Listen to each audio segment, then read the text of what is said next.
시청자 여러분, 뉴스룸을 시작하겠습니다. 대장동부터 배우자 의혹까지 어제 저녁 JTBC 등이 중계한 대선 후보 2차 TV 토론에서 여야 후보들은 본격적인 검증의 칼날을 겨눴습니다. 검사가 왜 이러냐, 말을 막 한다 같은 감정 섞인 말도 많이 오갔는데요. 토론의 여파는 오늘도 이어졌습니다. 이재명 후보는 대한민국 정치는 복수혈전의 장이 아니라며 윤석열 후보의 적폐수사 발언을 직격했고, 윤 후보는 이 후보가 자꾸 이슈화시키는 걸 보니 급하긴 급한 모양이라고 맞받았습니다. 먼저 후보들의 오늘 발언부터 배양진 기자가 전해드립니다. 충청권을 찾은 이재명 후보는 오늘도 윤석열 후보의 적폐 수사 발언을 겨냥했습니다. 대한민국 정치는 복수 혈전의 장이 아닙니다. 아무 죄 혐의도 없는데 아무 데나 탈탈 털어가지고 한번 있는지 뒤져보겠다. 이런 게 범죄 아니겠습니까? 노무현 전 대통령을 언급하기도 했습니다. 다시 지켜주지 못했다고 똑같은 후회를 2번씩 반복할 것입니까, 여러분? 결코 반복돼서는 안 될 나쁜 역사입니다. 개헌을 통해 행정수도 세종시를 명문화하겠다는 말도 했습니다. 노 전 대통령이 추진했던 행정수도 이전은 2004년 헌법재판소에서 위헌 결정을 받은 바 있습니다. 윤석열 후보는 이준석 대표와 함께 정책 홍보 열차인 열정 열차에 올랐습니다. 이재명 후보의 공격엔 많이 급한 모양이라고 맞받았습니다. 자기들 편의대로 해석해서 자꾸 이슈화를 시키는 거 보니까 뭐가 많이 급하기는 급한 모양입니다. 전북 새만금 일대를 메가시티로 조성하겠다는 등 지역 공약으로 호남 민심 공략에도 나섰습니다. 한편 윤 후보는 언론의 공정성을 위해 허위 보도에 손해배상 책임을 확실히 물려야 한다고 발언하기도 했습니다. 진실을 왜곡한 기사 하나가 그 언론사 전체를 파산하게도 할 수 있는 그런 강력한 그 시스템이 우리의 언론 인프라로 자리를 잡았다면은 국민의힘은 언론중재법의 징벌적 손해배상 조항 등에는 당도 후보도 반대하고 있다며 현 사법 절차상 책임을 강화하자는 원론적인 발언이었다고 설명했습니다. JTBC 배양진입니다. 윤석열 후보가 신천지 압수수색을 막았다는 의혹을 두고도 어제 토론에 이어 오늘 여야가 세게 맞붙었습니다. 윤 후보 측은 민주당 의원 등을 형사 고발하겠다고 강하게 나섰고, 이 후보는 신천지 특검하자고 목소리를 높였습니다. 이렇게 오늘까지 여파가 이어질 정도로 어제 토론은 지난번엔 자제했던 배우자 의혹까지 그야말로 각종 의혹이 터져나온 난타전이었는데요. 이어서 김필준 기자가 보도합니다. 윤석열 후보는 자유토론을 시작하자마자 백현동을 언급했습니다. 오늘은 대장동은 제가 좀 그만 물어보고 백현동 식품연구원 부지 이 업자는 한 3천억 가량의 특혜를 받습니다. 법률가신데 약속은 지키고 하는 게 좋지 않겠습니까? 불법이 있거나 잘못된 것이라고 결론 난 게 없지 않습니까? 이어 성남FC 의혹으로 공세를 이어갔습니다. 성남FC에 40억이 넘는 후원금을 낸다는 것도 좀 납득하기가 어렵고요. 이거는 대가 관계없이는 이루어지기가 어려운 데다가 이 후보는 경찰이 3년 넘게 수사하며 자금 추적까지 했지만 별 문제 없었다고 반박했습니다. 자금 추적을 뭐랍니까? 아닌 사실 가지고 자꾸 왜 검사가 왜 그러십니까? 사실 가지고 얘기를 해야지. 이재명 후보는 신천지 압수수색을 윤 후보가 막았다는 의혹을 제기했습니다. 건진법상과 무슨 법상과 하는 사람이 이만희를 건들면 영매라서 당신한테 피해가 갑니다 라는 말을 듣고 압수수색을 포기했다. 이렇게 지금 보도가 나갔어요. 진짜로 압수수색 안 하는 이유가 뭡니까? 근거 없는 이런 네거티브 가지고 말씀을 막 하십니다. 이거 30만 되는 사람 반발하면 도저히 뒷감당이 안 된다고 했고요. 법무부 장관의 압수수색 지시는요, 그건 완전히 쇼입니다. 이어 윤 후보 캠프는 오늘도 방역당국의 우려를 고려한 결과라며 민주당 의원과 관련자들에 대해 형사 고발을 할 예정이라는 입장을 밝혔습니다. 그러자 이재명 후보는 국기를 흔든 심각한 사안이라며 반드시 특검으로 규명해야 한다고 목소리를 높였습니다. 이어 최순실 씨를 다시 불러낼 수 없다며 판단은 여러분의 몫이라고 덧붙였습니다. 이 후보는 윤 후보 부인 김건희 씨의 주가 조작 연루 의혹도 지적했습니다. 부인께서 지금 도이치모터스 이거 지금 주가 조작에 연루돼 있다는 말이 많은데 후보님 얼마 전에 그 5월 달 이후로는 뭐 거래하지 않았다 그랬는데 그 후에 거래를 수없이 했다는. 5월까지나 했다고 하는 것은 재작년에 그 유출된 그 첩보에 등장하는 인물과의 거래가 그랬다고 말씀을 드렸고, 그러면서 이 후보는 부인의 과잉 의전 문제에 대해선 몸을 낮췄습니다. 시장이나 도지사가 배우자의 사적 영무 지원이나 의전 담당 직원을 둘 수 없죠. 그 워낙 가까운 사적 관계에 있던 사람이 이제 별정직으로 들어오다 보니까 제가 엄격하게 관리하지 못한 것이니까 다시 한번 사과드립니다. JTBC 김필준입니다. 이렇게 후보들이 토론장 안에서 숨가쁜 공방을 벌이는 사이 장외에서도 치열한 팩트체크전이 벌어졌습니다. 토론이 진행되는 130분 동안 여야 모두 상대 후보 말이 사실과 다르다는 입장문을 쏟아낸 겁니다. 실시간 여론전에서 밀리지 않겠다는 거죠. 계속해서 김소현 기자가 전해드립니다. 그 당시에도 이미 감사원에서 수차례 감사를 해서 문제가 없고 공개 경쟁 시험으로 뽑았다는 말씀드리고요. 성남시장 당시 산하기관 채용비리 의혹에 대한 이재명 후보의 답변입니다. 그러자 국민의힘은 즉각 감사원의 주의를 받았다는 문서를 공개했습니다. 이번엔 윤석열 후보가 김건희 씨 주가 조작 의혹 관련 계좌를 이미 공개했다고 하자 그 대장동 그 게이트에 비해서 그 작은 사건임에도 불구하고 훨씬 더 검찰에서 연인원을 더 많이 투입해서 했고, 제가 경선 당시에도 계좌까지 전부 다 공개를 했습니다. 곧바로 민주당이 허위 사실이라고 반박했습니다. 주가 조작이 집중된 2011년과 12년의 거래 내역은 공개하지 않았다는 겁니다.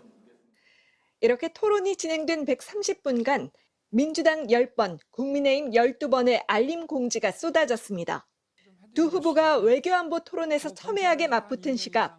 사실상은 종전 상태가 맞는데 그러나 법률상은 정전 상태인 거죠.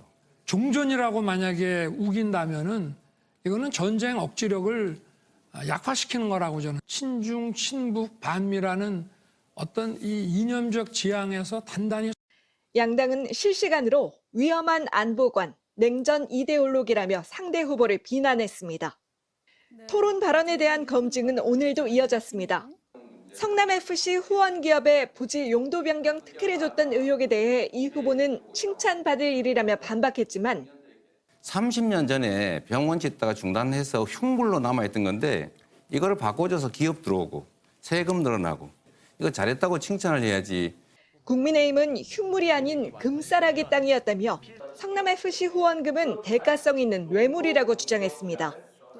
노동관이 꼰대스럽다는 심상정 후보의 질문에 윤 후보가 이렇게 답한 걸 두곤 그 허위 사실로 엉터리 규정짓기 하면서 질문 던지는 그 태도는 대단히 유감이고요. 아니, 그럼 전 지적을 그런 드리고요. 질문을 하실 거면 제가 주 질문하지 4일째 민주당은 취조실에서 피의자를 신문하는 검사의 수사 기법을 떠올렸다며 최악의 토론 태도라고 날을 세웠습니다. JTBC 김소현입니다. 오늘 아침 울산 방어진 앞바다에서 앞부분이 심하게 부서진 배 한 척이 발견됐습니다. 50대 선장이 새벽에 고기 잡는다고 혼자 타고 나간 배였던 걸로 조사됐는데 선장이 어디서도 보이지 않아 수색 중입니다. 주말 사건 사고 소식 박현주 기자입니다. 어선 앞부분이 파손된 채 바다 위에 떠 있습니다. 해경 수색대가 배 앞쪽으로 가까이 다가가 상황을 살핍니다. 오늘 아침 7시 30분쯤 울산해양경찰서는 울산 동구 방어진항 인근 해상에서 파손된 어선 한 척을 발견했습니다. 이 사고로 선박에 타고 있던 55살 선장 A씨가 실종돼 해경이 인근 해역을 수색하고 있습니다. 새벽 3시 30분경에 출항해서 혼자 탑승하고 조업을 나간 것으로 확인됐습니다. 지금 현재 해군하고 함께 구조 작업을 하고 있고. 흰색 승용차 한 대가 형체를 알아볼 수 없을 정도로 찌그러져 있습니다. 오늘 새벽 0시 52분쯤 대전 통영 고속도로 대전 방향 비룡분기점 인근 도로에서 사고로 멈춰서 있는 차량을 뒤따라오던 승용차가 들이받았습니다. 이 사고로 2명이 다쳐 병원으로 옮겨졌습니다. 경찰은 타이어가 파손돼 고속도로에 멈춰선 차량을 승용차 운전자가 피하지 못해 사고가 난 것으로 파악하고 있습니다. 건조한 날씨 속에 산불도 잇따랐습니다. 오늘 새벽 0시 48분쯤 충북 옥천군 군서면의 야산에서 불이 나 4시간 40분 만에 꺼졌습니다. 이 불로 인명피해는 없었지만 산림 5,000제곱미터가 불에 탔습니다. 산림당국은 진화인력 99명을 투입해 새벽 5시 반쯤 불을 진화했고 화재 원인을 조사하고 있습니다. JTBC 박현주입니다.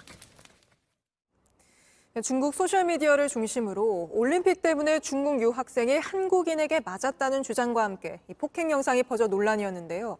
경찰이 조사해보니 올림픽과는 무관하게 같은 건물 사는 이웃끼리 흡연 문제로 다툰 거였다고 합니다. 서로 합의해서 사건은 마무리됐다는데요. 조소희 기자가 취재했습니다.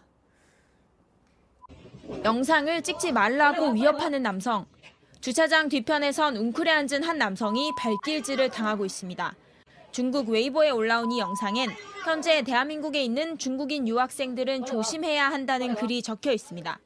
7,000개 넘는 댓글이 달렸는데 동계올림픽 때문에 폭행을 당한 게 아니냐는 글들도 잇따랐습니다.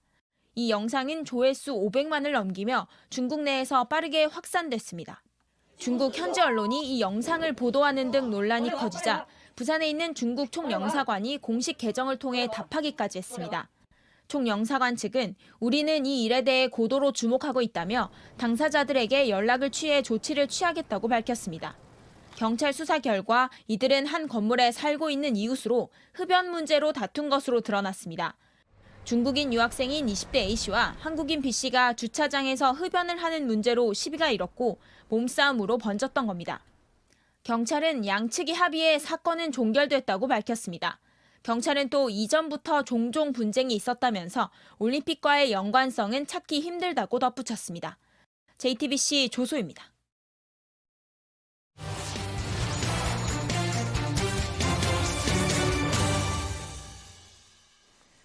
광주 신축 아파트 붕괴 사건 이후 혹시 우리 집도 부실 시공 아닌가 불안해하는 분들이 있는데요. 물이 새고 타일벽이 와르르 무너져 내리는 등 하자가 있다는 아파트들을 발품 뉴스에서 찾아가 봤습니다. 윤정식 기자입니다. 부실 공사에 대한 시민들의 우려는 특정 건설사에 집중되지 않습니다. 지금 이곳은 지어진 지 3년가량 된 비교적 신축 아파트입니다. 저희 JTBC에 하자가 있다라고 제보가 들어왔는데 한번 제가 직접 들어가서 확인을 해보겠습니다. 심각한 누수 피해를 주장하는 집을 들어가 봤습니다. 현관 바로 옆 방으로 가봤습니다. 뜯어봐 보니까 여기는 진짜 막 비참할 처참할 정도로 이 방에까지 녹이 썰어가 있고 그다음 또 안에는 썩을 대로 썩어가지고 있고 다른 방도 상황은 마찬가지였습니다. 천장이 물이 이렇게 촉 이렇게 처져 있어가지고 저 정도로 이렇게 물이 난리가 나 있었어요. 아직도 지금 곰팡이가 지금 흔적이 남아 있네요. 여기. 제일 더 심각했던 곳은 거실입니다. 거실. 여기 가운데가 비어 있네요. 물이 새가지고 이게 이제 물이 다 고여 있다가 천장이 내려앉은 곳입니다. 이곳은. 물이 셀 당시 전등을 떼어내고 물을 받아내야 할 정도였습니다. 수도꼭지 털는 같이 물을 뽑아냈었어요. 주방도 한번 와보세요. 39층이 쓰는 생활 호스 파이프가 터져가지고 엉망이었어요. 오수가 지금 다 터져가지고 이 안으로 흘렀던 거네요. 예. 상태를 확인한 건설사는 무상으로 고쳐줬습니다. 지금 상태를 보면은 그래도 좀 깔끔하게 정리가 된 것 같은데요? 아이고 답답한 소리 좀 하지 마이소. 여자 화장하듯이 끝으로 도일만 살짝 해놨지. 바닥이고 천장이고 다 갈라지고 구멍 천궁 다 내놔놓고 안에 뜯어보면은 녹 다 썰어가지고 있고. 대형 건설사가 지은 또 다른 아파트입니다. 이 집은 화장실이 문제입니다. 아이고 여기 이게 문 뒤에 이렇게 다 갈라졌. 이게 테이프로 다 붙여놨네요. 새벽에 이렇게 엄청 폭탄 터지는 이렇게 개몽이 들리더라고요. 엄청 놀랐죠. 되게 무섭기도 하고. 다 무너질까봐 불안하기도 하고. 언제 이게 또 튀어나와서 저를 붙일 수도 있는 거잖아요, 타일들이. 부부 침실 안 화장실도 똑같은 상황.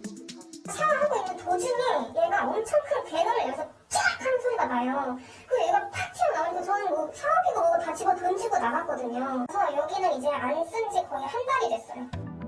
건설사는 책임이 없다고 말합니다.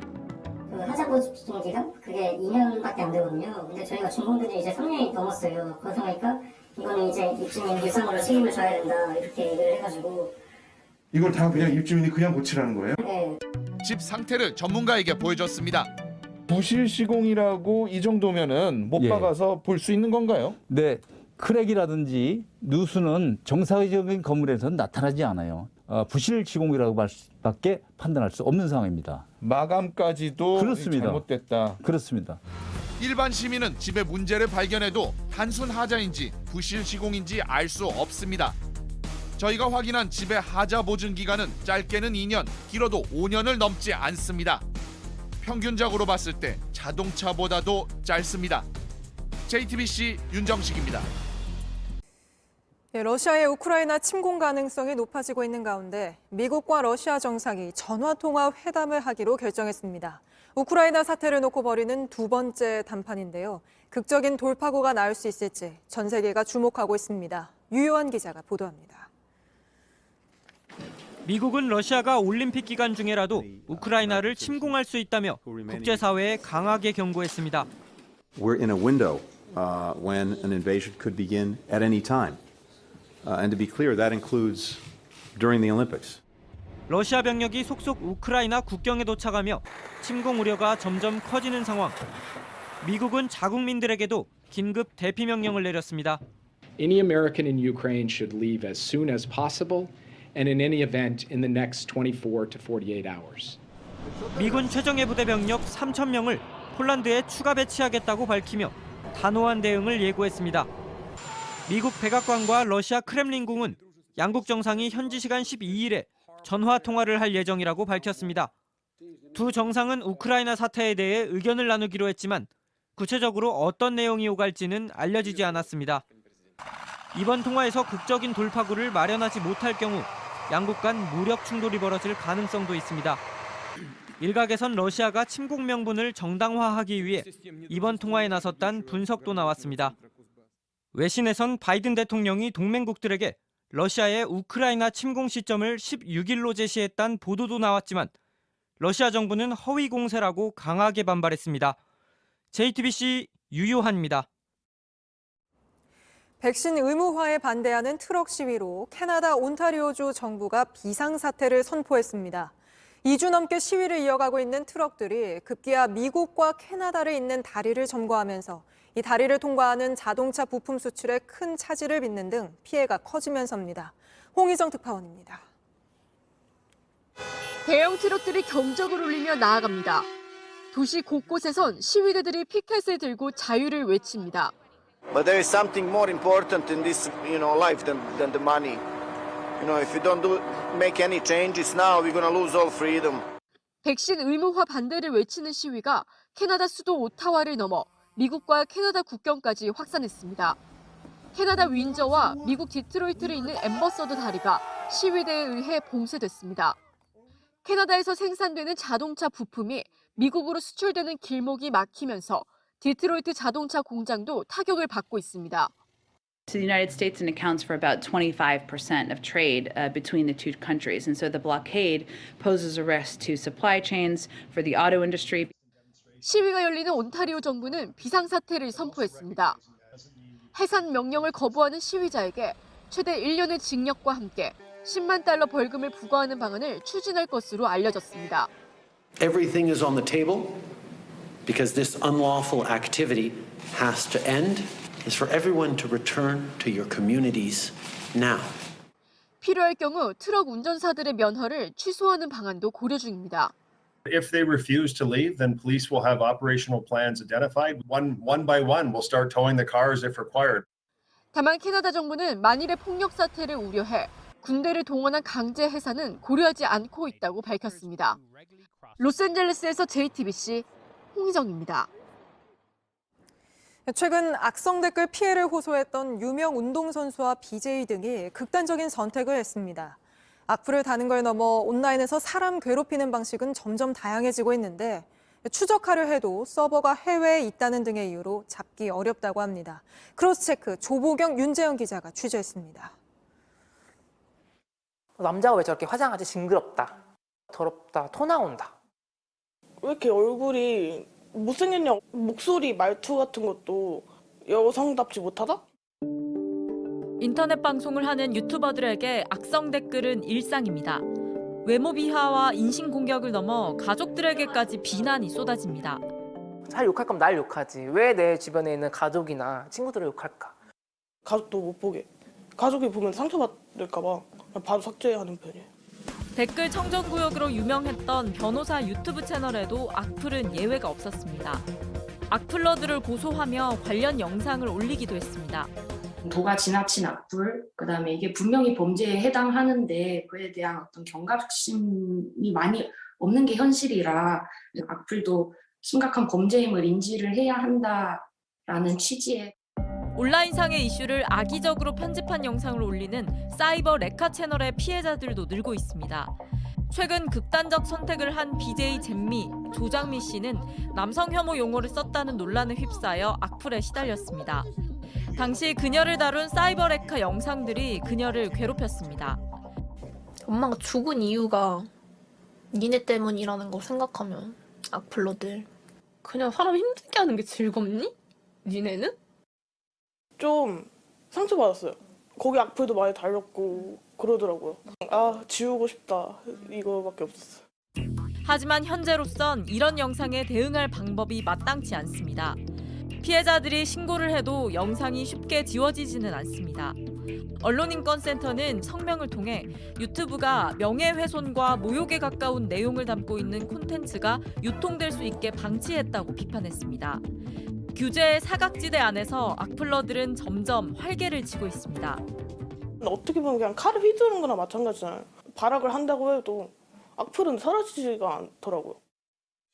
이들에게 악플이 달리는 건 주로 유튜브나 인스타그램 같은 소셜미디어와 각종 온라인 커뮤니티. 최후의 수단으로 고소를 해도 어려움이 많습니다. 소셜미디어 대부분이 해외 기업이라 작성자 정보를 얻는 게 어렵기 때문입니다. 미국 같은 경우에는 명예훼손이라든지 모욕 행위를 범죄로 규정을 하고 있지 않기 때문에 자료 제공을 요청을 하더라도 제공을 하고 있지를 않습니다. 국내 온라인 커뮤니티도 서버가 해외에 있다거나 작성자 정보를 폐기했다는 식으로 수사망을 피하기도 합니다. 경찰청에 따르면 악플 관련 범죄 건수는 지난해 약 3만 건, 최근 3년 매해 증가했고 약 60%가 검거됐습니다. 다만 전문가들은 안 잡힐 것이라고 생각하는 건 오산이라고 말합니다. 왜 작성을 하셨냐라고 물었을 때 사실 나를 못 찾을 줄 알았다. 가해자를 찾는 방법들이 조금 공유가 되고 있긴 하거든요. 애초에 악플이 활개치지 못하도록 사업자의 자율 규제를 강화해야 한다는 목소리도 큽니다. 사이트 대부분이 자체 신고 시스템을 갖췄지만 단발에 그치거나 조건이 까다롭습니다. 자율 규제를 촉구하는 한국인터넷자율정책기구에는 해외 기업 없이 국내 기업 13개만 참여 중입니다. 이런 상황에서 악플에 타겟이 된 개인 방송인들은 스스로 악플을 읽고 방송하며 경각심을 높이고 있습니다. 악플이 달린다고 해서 정말 힘들다고 표현하면 사람들이 악플을 더 달는 경우가 있어요. 그러니까 정말 너무 나쁜 거예요, 그거는. 일단 댓글을 다는 거는 자유잖아요. 근데 그 자유에는 꼭 책임이 따른다는 거를 기억하셨으면 좋을 것 같아요. JTBC 윤재영입니다. 네, 뉴스 스토리텔러 백브리핑 시작합니다. 러브콜. 어제 대선 후보 토론회는 안철수 후보를 두고 이재명, 윤석열 후보의 복잡한 셈법이 담겨져 있었습니다. 이 후보와 윤 후보 서로 거친 말을 주고받았지만요. 명색이 법률가신데 허위 주장을 너무 많이 하십니다. 답변하기 어렵다고 자꾸 반문을 하거나 이렇게 좀 도망가시는데. 하지만 모두 안철수 후보를 향해서는 별 공격을 안 했죠. 이재명 후보는 안 후보를 향해서 원팀이라는 표현까지 썼습니다. 양당 독점 체제를 깨서 국민들이 제3의 선택이 가능하도록 그 여지를 만드는, 이거는 뭐 우리 안 후보님의 지론이시죠. 예, 그렇습니다. 의견 좀 잠깐만 듣겠습니다. 선거 때는 원수가 돼서 싸우더라도 나중에 선거가 끝나면 원팀이 되자, 이런 얘기도 저희가 들고 싶은데 그런 점에 대해서 의견은 어떠신가요? 그거 제가 제일 먼저 한 이야기입니다. 네, 그러신 것 같습니다. 네, 야권 단일화를 견제하면서 통합 이미지도 만드는 전략인 거죠. 자, 윤석열 후보는 선 이재명 후보 공격, 후 안철수 후보에게 동의 구하기, 이런 패턴이었습니다. 공동의 적은 저쪽이야, 이렇게 말하는 것 같아 보이기도 합니다. 검경에서 제대로 수사했는데 우리 이재명 우리 후보께서 전혀 문제가 없다고 확인이 된 거라고 보십니까? 어떻습니까? 저는 지금 현재 문재인 정부의 검찰개혁 방향이 완전히 잘못됐다고 생각합니다.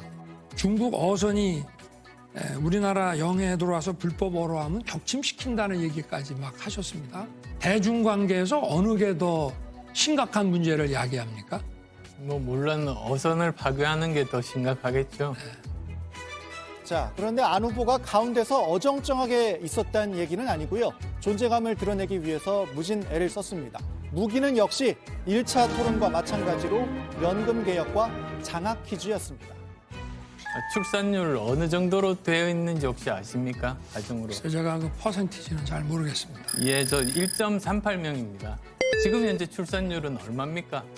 뭐 0.86인가요? 예, 0.84입니다. 84인가요? 네, 그래서 공무원 연금, 군인 연금 적자 보존을 위해서 올해 어느 정도 혈세가 지출이 되는지 혹시 아시는지요? 글쎄 조 단위로 지금 지원되는 것은 저도 알겠는데 구체적인 금액은 제가 잘 모르겠습니다. 자, 그리고 심상정 후보도 존재감을 드러냈죠. 이 후보와 윤 후보의 말이 길어지면 끊고 들어갔고. 심상정 후보 바로 드리겠습니다. 꼭 지금 말씀하셔야 되겠습니까? 타이밍이? 예. 네, 청년 주택 공급 공약을 놓고 두 후보를 모두 공격했습니다. DSR은 그러니까 규모를 뭐 수십 평짜리가 아니고 한 20평 정도면은 한 3억 대. 어느 지역에 2, 3억짜리가 있습니까? 20평짜리가? 김포나 이런 데 충분히 가능합니다. 김포에 20억짜리가 있습니까? 제가 아니 20평짜리가 있습니까? 20평짜리가 3억입니까? 예.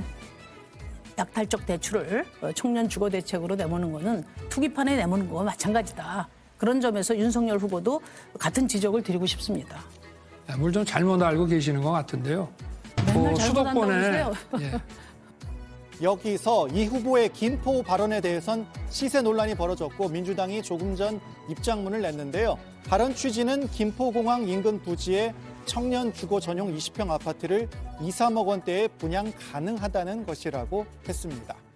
자, 법정 토론 시작 전에 3차 토론이 또 열릴지 모르겠지만 앞으로 더 뜨거워질 것 같습니다. 오늘 백브리핑 여기까지입니다. 국민의당 안철수 후보, 보신 것처럼 민주당과 국민의힘 양쪽에서 이른바 러브콜을 받고 있는데요.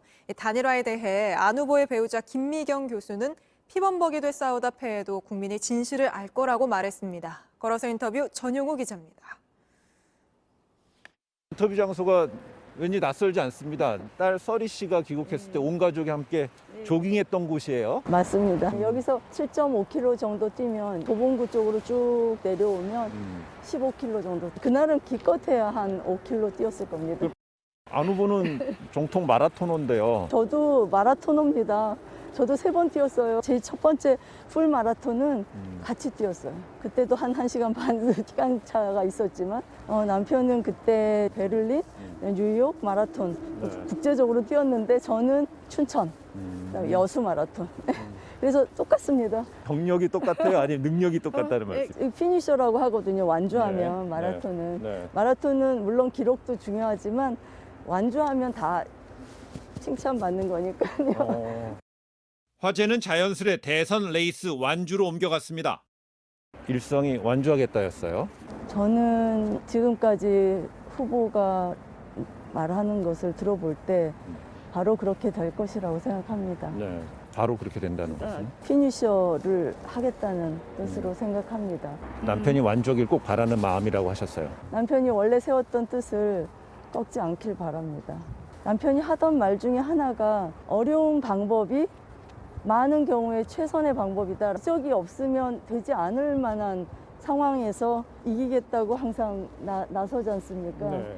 그게 어쩌면 정말 최선의 방법일 수도 있다고 생각합니다. 안철수 후보가 처한 정치적 상황은 처절한 경기장으로 비유했습니다. 마음 많이 아프죠. 경기장 안에서 지금 먼지랑 땀과 피랑 다 범벅이 돼서 그래도 용감하게 싸우고 있거든요. 네. 저 실수도 하고 모자랄 때도 많아요. 그렇지만 계속 싸우고 있거든요. 남편은 과정에서 실패를 하더라도 크게 패함으로써 그것 자체가 하나의 또 다른 진술일 수 있다고 생각하거든요. 근데 여론이 안철수 후보의 이런 진면목을 정말 이거는 정말 몰라주는 게 너무너무 마음이 아프다. 남편이 좀 약하거나 우유부단하거나 이런 쪽으로 폄하되는 일이 가끔 있는데 네. 제가 40년 정도 같이 바라본 사람으로서는 좋은 의미로 굉장히 독한 사람입니다. 일단 이루기 위해서 오랫동안 많은 노력을 해서 참을 수 있는 사람이거든요. 내면적으로 굉장히 강한 사람이라는 것을 알아주셨으면 합니다. 안철수의 철수 정치 이런 어떤 조롱 같은 것이 있을 때 안으로 꼭 사귄다. 실패했었고 비난받고 다 그래도 계속 하지 않습니까? 그렇게 하는 이유는 자기를 희생해서라도 꼭 해야 되겠다는 일이 있는 거거든요. 기간 동안 그런 고생을 하면서 계속 할 때에는 헌신이라고 해야 될까, 열정이라고 해야 되나, 그런 것에 대한 믿음 없이는 진짜 할 수 없는 거라고 생각합니다. 안철수 후보의 발언이 너무 귀에 안 박힌다. 너무 점잖다. 격정적이고 정말 멋진 말씀을 하시는 분들에 대해서 저 말이 우리 국민들을 위한 얘기인가, 자신을 위한 얘기인가, 자기 당에 도움이 되는 이야기인가 한번 의문을 가져보시고 5년을 거의 하루같이 묵묵하지만 치열하게 일해서 정말 성과를 내주는 그런 대통령이 필요하거든요. 네. 후보 배우자들만 참석한 행사가 있을 것 같아요. 코로나 때문에 얼마나 많을지는 잘 모르겠습니다. 뵐 기회가 있겠죠? 그렇게 되면 어떤 얘기가 좀 나올 것 같다. 사실 어떻게 보면 가장 서로를 잘 이해할 수 있는 사람들이 그런 면에서는 동병상련하고요. 네. 그리고 무엇보다도 선거운동 건강하게 완주하자 그런 얘기 할 것 같습니다. 동병상련의 의미를 물었습니다. 각자 다른 일을 하고 있다가 공인은 아닐지라도 법적이나 이런 걸로는 공인에 맞춘 삶을 살아야 되지 않습니까? 배우자가 밖에 나가서 이렇게 치열하게 싸우는 거를 같이 바라봐야 된다는 거. 예, 그런 점에서 동병상련이라고 생각합니다. 배우자 리스크에 대해선 국민들 눈높이에 맞춰서 산다는 게 절대로 쉬운 일 아니겠죠. 자기가 모자라다는 것을 인식하고 노력하고 자신을 좀 감시하고 예, 그런 것은 한 번 잘한다고 다 되는 것도 아니고 예, 긴 기간 동안 계속 잘 돼야 되기 때문에 어렵죠. 지금 당장 문제가 없다고 해서 나는 그 문제로부터 뭐 자유롭다 이렇게 자만할 수는 절대 없다고 생각합니다. JTBC 전용호입니다.